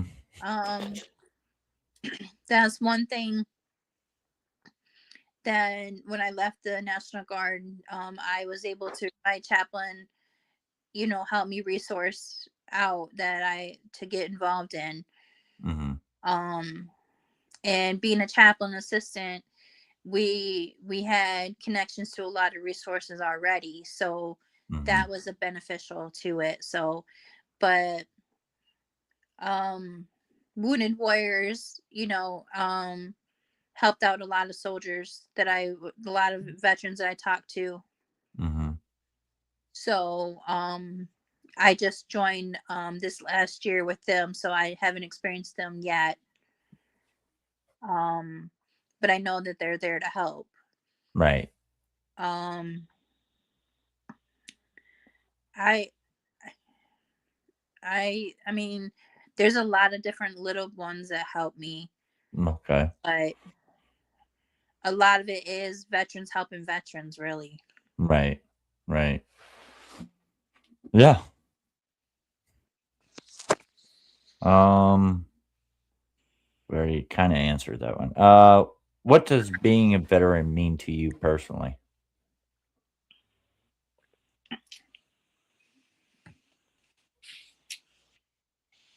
Um, it means that at one time I answered what God wanted me to do. Mm-hmm. Um, during that portion of my life that I was in the military, I served not only Uncle Sam, but I served God as well because he had planned ahead for me to meet everybody and the journeys and stuff that I went through. And I fulfilled my obligation not only to my country, but to my God as well. Mm-hmm. Oh, I like that answer. Because I feel the same way. God, because God works in mysterious ways. Like military was not like something I because it was actually after 9/11. Like I graduated a year after 9/11, and I had thought about being in the military, but my parents wanted me to do something else. And like I was living in Miami, Florida, and I was trying to apply for so many jobs. Um, and it was one time I was at a Publix, and it was kind of like a strip mall kind of thing, and there was a recruiting station, and I was just like, "I'm gonna stop in here and see." I've always wanted to be in the military.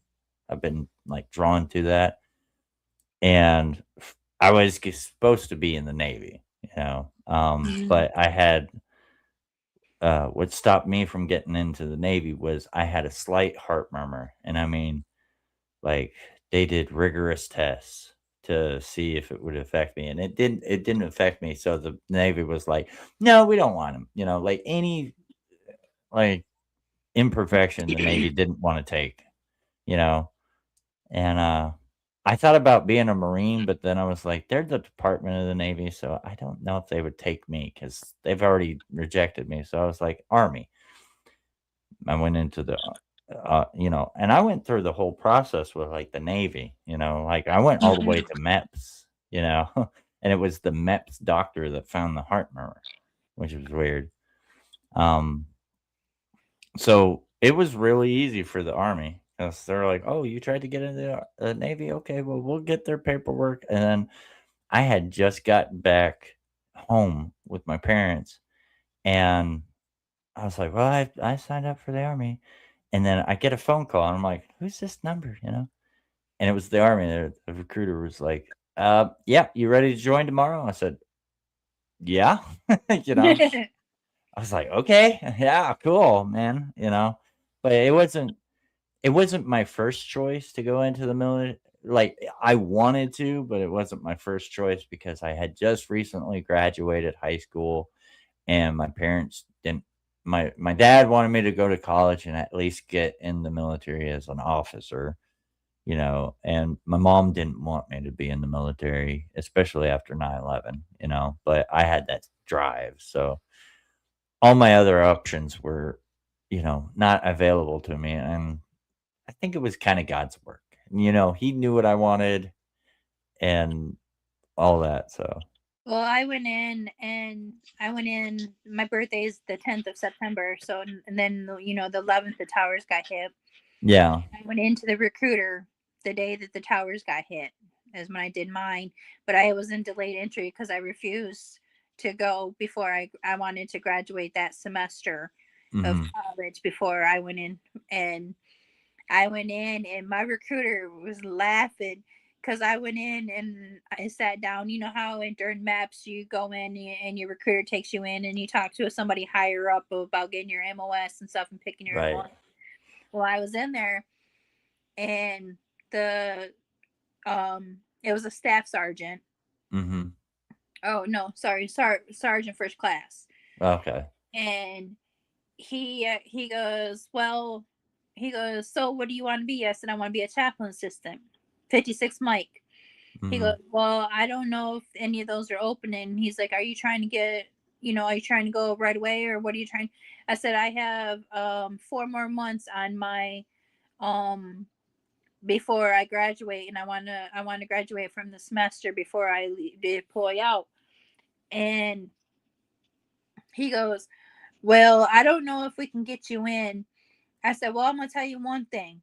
Either you can get me in as a 56 Mike and not something else, because that's not me, or I can walk out and go over to the Air Force or somewhere else and get what I want, because I know that's what I'm supposed to do. Hmm. And my recruiter takes me out. He goes, well, you go to lunch with your recruiter and I'll see what I can do. I went with my recruiter and he goes, you can't talk to them like that. I said, no, you can't talk to them like that. I can, because I'm still a civilian.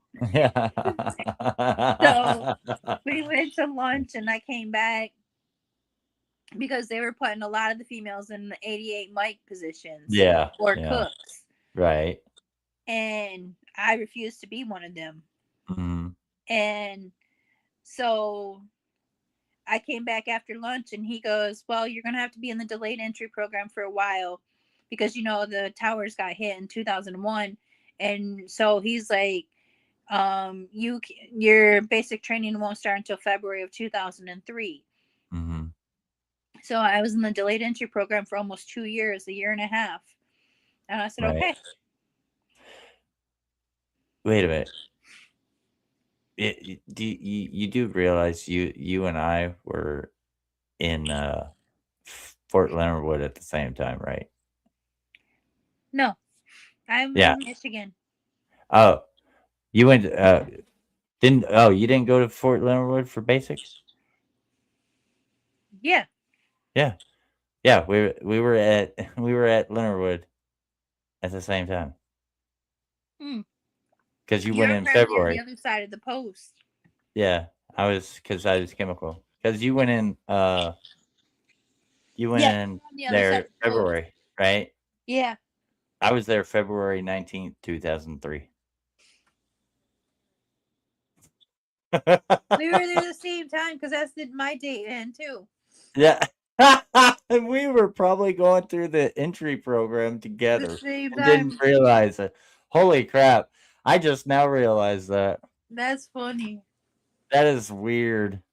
And then we complete a basic and AIT and then end up at the same unit. You're probably the clown that was getting us all in trouble. No, just joking. No. Maybe. I don't know. Yeah. But that yeah, when you said February, I was like, wait a minute. So you know I- about the cattle trucks then? Yes. Oh yeah, yeah. I Man, know. I know about the cattle trucks, man. Oh, those things they are don't. awful. Every time I see a cattle truck trailer now, I'm just like, oh, oh, how many Yep, of us they fit in there? that's what they thought of us. We were just cattle. Yeah, that's funny. Yeah. Um. So. Okay. So we're about to wrap it up. We got a couple more questions that are a little bit more lighthearted. what was the best MRE for you, and what was the worst MRE for So I heard you guys talk about this with Thompson, and I was laughing. you? Um, so Please don't say it's the McRib, please.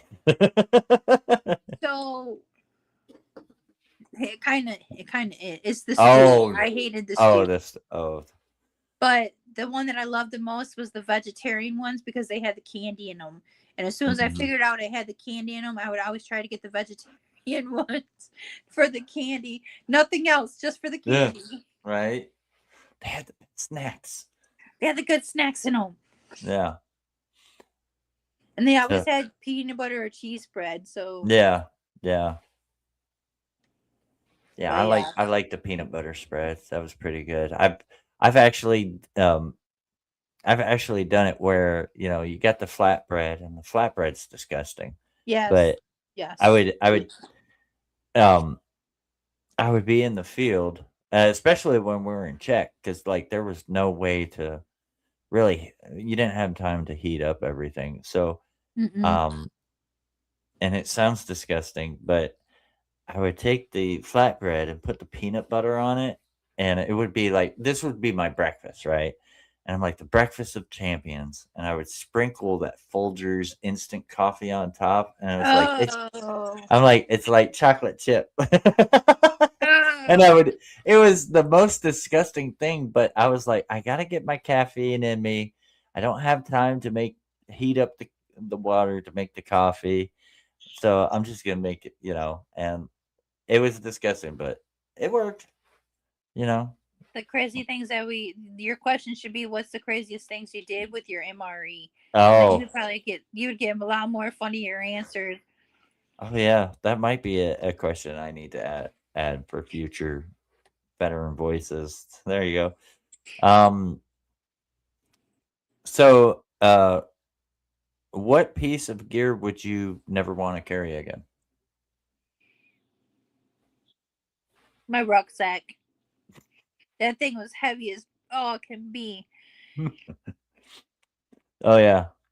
We weighed that thing. It was 80 Hmm. pounds. If you had everything that you're supposed to have in it and rolled like it's supposed to be rolled and positioned in the bag like it's supposed to be positioned, we weighed it. It was 82 pounds. That's what we Hmm. carried every single time On our back. Yep. on our back. Yeah. Not including all the other gear that we Not had. including your mask and all the other stuff Yeah. that you had on the side. No. No. Yeah. So yeah, yeah. And then they invented the Alice pack, and it made it even heavier because it was bigger and you carried more stuff. I think we weighed it. It was like 175 pounds. Oh And wow. there's videos of wives trying to put on their husbands' Alice packs, and it's hilarious. They're like falling all over. That one lady, like, he showed her how to do it, and she did it, and she did it so fast that it slung her backwards. And See, your question should be, what was our favorite thing that we went through in basic training? Mine was the gas chamber. It was oh funny, but it's not funny because I had yeah, bronchitis when I went in there. When I came out, I didn't have bronchitis. she has cured bronchitis. Yes. Yeah, that Yeah. gas cleared it up. Right. Right. So, all right, last question before we wrap this up. Most underrated military skill.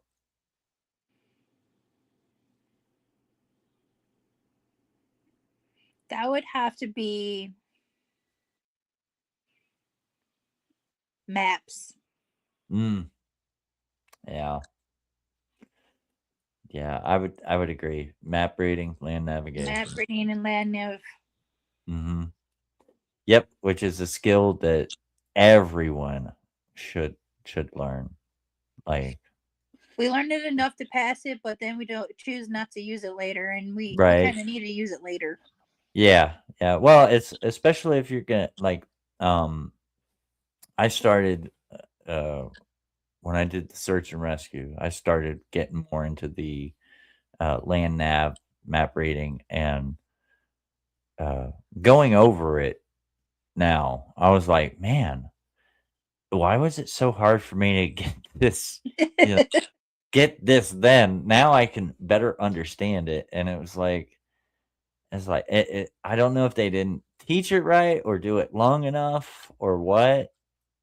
But even trying to explain it to somebody, it's like, man, I feel so stupid trying to explain this because it's so simple, but in your head, it's simple, but when you're explaining it, Yeah, not, you know. But yeah, that would be the thing I would say is map and land map. yeah, for sure, for sure. And if well, I don't know. Maybe I shouldn't support land nav and map reading because if I supported that for everybody to learn that, then search and rescue would never have a job. True, but it would also make search and rescue easier if everybody knew understood it. Right. Yeah. That's true too. It's always a catch 22. Yeah. Yeah. Pretty much. Pretty much. All right. Well, is there anything else you would like to add before we go ahead and wrap this up, Jenkins? I honestly would just like to thank you personally for starting this, and following your heart, and giving us a chance to express, how we had went through certain things and stuff, and giving us a chance to, share our stories and stuff. um really appreciate you following, your heart, and allowing us Mhm. to follow our heart as well. So, and I appreciate everybody that, tuned in today, and, Mhm. shared their comments and stuff. Surprisingly, things like this actually help us veterans, better ourselves and better our missions. Mhm. Yep. And uh like I said before too, like you never know what your story will do for somebody else, you know. So I appreciate it, Jenkins. I'm going to go ahead and put you in the back while I go ahead and wrap this up. Okay. And I appreciate you doing this interview with me. Um, No problem. and Moonchild said, great interview. Was great listening to you, Jenkins. Yeah. Thank you. Yeah. All right. And that concludes Veteran Voices, Jenkins' journey. I hope you guys enjoyed that. That's all the time we have for today. Before we go, though, please keep John Mosman in your prayers. I did announce the other day that John is having liver problems. He's in and out of feeling good, and some days he's not feeling good. So he's supposed to be getting ready for a liver transplant consultation, and you guys know what that means. So keep him in your prayers. If you don't know who John Mosman is, he's one of my best friends. Lives out in Colorado, and used to be a debater on YouTube channels. So yeah, because of his health, he had to step back. So keep him in your prayers. Thank you so much for watching. This has been Battlefield Protection Live, Veteran Voices. Remember, life is a battlefield. Prepare to conquer it. God bless everybody.